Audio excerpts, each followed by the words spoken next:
During the COVID, we have discriminated our elderly people. COVID is not discriminated people. COVID went to 200 plus countries. COVID went to rich people, poor people, and it has no religion, no caste, no age. It reaches everybody. But our policies were discriminatory. We are told our old people not to come out. I think that is a very bad policy on the part of the policy makers, because there are households in this country, there are only old people are there. There are households in this country where there is two old people living together. Husband may be 80, wife may be 75. Who will look after them? Who will go and provide enough services, both food and health services? Because the government tells us because they have high comorbidity, but then they need a lot of medical support. Did we provide them, or we only told them be at home? I think we have not evaluated what happened to them. The second point, we told them not to come out.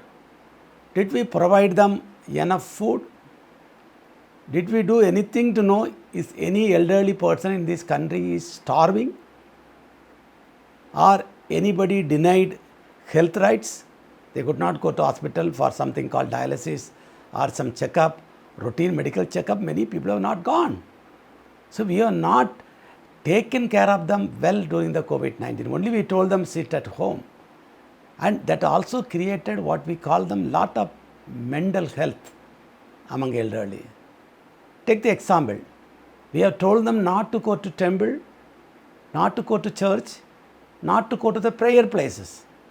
Of course, the elderly never go to cinema halls, or they never go to what is called their exercise centers. But they go to temple and church and mosque, wherever you talk about. They go and spend their time with their friends and relatives, and then they share their time. Now that has been denied to them. And it creates lot of mental health, because they are not like young people like us. They don't have also computerized. They cannot spend some time with WhatsApp.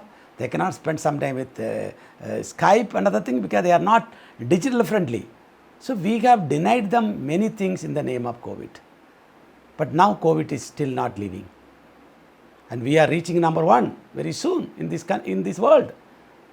And the death rate is now number 3. And definitely will reach number 2 very soon, because we are difference between the third and second country is only 45,000, because we are adding at least 1,000 people more. And now even the death rates are likely to be more for older person, because you told them not to move, but their children and grandchildren are moving. Their children and grandchildren are coming from cities like Bombay, Delhi, like from the US, Canada, Australia, Dubai. They are coming.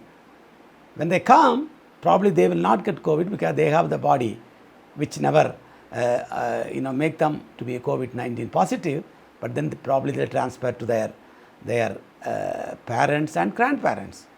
And now we have already started community spread in many part of India. So it is going to have a tremendous health implication for them. And similarly, employment. In fact, I was reading one story recently, last maybe 10 days back, in a Tamil newspaper. An old man who was 70 plus, he used to be the only breadwinner for his family. He used to go out and work and come back with some money. And there are 3 people dependent on this old man. His wife was close to 70, and he had 2 daughters who were close to 35 and 40, whom he could not marry because they had no money to marry. And one fine morning, lockdown came, he could not get anything. He could not go out. And at the end of the day, he was not well, and he died. There was no money to bury his dead body by their family members. So the 3 women, his wife and 2 daughters, closed that house, left him inside, and they were walking in the evening, all 3 of them. And then they find a water lockdown somewhere, all of them tied together, and they tried to commit suicide. And After 1 or 2 hours, some people saw them. In the meantime, one daughter and the mother is dead. And then the other daughter had some life. She told, my father is not even buried. So they came and opened that place and then buried the father. I think this is maybe one story, but I don't know how many are happening there. Starvation. They cannot come and beg because they were working. We made them to probably to beg. Otherwise they are not beggars. They are able to, as a daily wage laborer, daily informal worker, some hotel they will go and spend some time, they will get some 200 rupees, they will get 3 meals if they have problem with their family member, and we have denied them everything in the name of COVID. So I think what we should do in the post-COVID or right now, give them economic security. We should provide them cash transfer. Give them hard cash. If they are alone, give them money. If they are living, old couples are living with them together, one old couple, give them some money. And any children are taking care of their parents, give them extra benefits. If you are giving 5 kg rice, you give them 10 kg rice because he is taking care of his parents. We should incentivize them to keep the elderly there because you have told them not to go out, and you should give them incentives in terms of health, in terms of food security, in terms of employment, in terms of everything, so that they don't get into mental health, they don't commit suicide. We don't want any elderly in this country commit suicide because of starvation, because of unemployment, because of COVID-19. What the current younger generation should do for the elderly during COVID-19? First of all, they should remember they are going to be older very shortly. First of all, they should realize they are not going to be young. Young is not forever. Today you are 30, tomorrow you are 31, next year.